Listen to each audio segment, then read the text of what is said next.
Rome ruled the known world through discipline, fear, and tradition.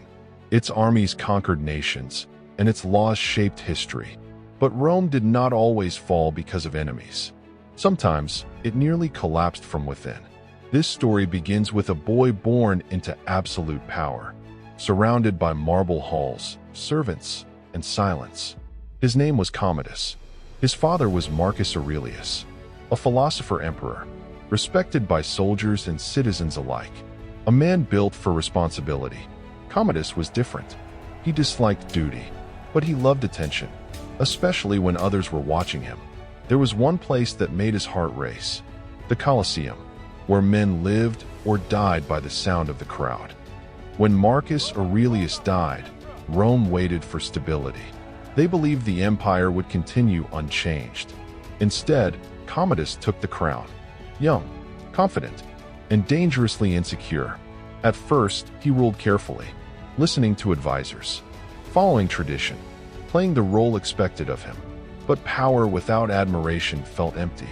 He wanted more than obedience. He wanted applause. Statues of Commodus began to rise across Rome. Always heroic, always flawless.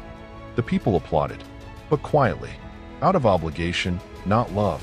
Commodus noticed, and it angered him. Then he announced something unthinkable. The emperor would fight in the Colosseum himself. Rome laughed at first. Then fear replaced humor, because he was serious. On the day Commodus entered the arena, the city froze. No one knew how to react. Commodus stepped onto the sand dressed as a gladiator, not as a ruler, but as the main attraction. The crowd cheered loudly, because silence could be fatal. Every fight was staged. Opponents weakened. Victory guaranteed. Commodus posed after each victory, soaking in every cheer, believing them. He fought again and again, turning leadership into performance. Rome paid to watch him.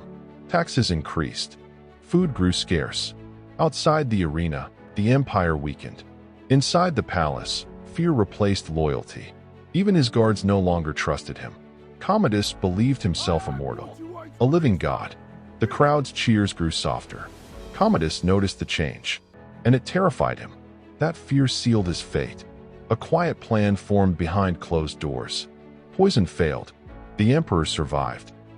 They chose certainty instead. A wrestler entered Commodus' room. The emperor fought back, but strength did not save him. The arena king died in silence.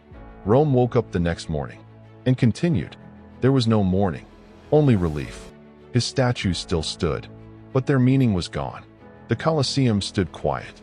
Rome learned a lesson it never forgot. Crowds create power, and they can take it back. Commodus wanted immortality. What he left behind was a warning.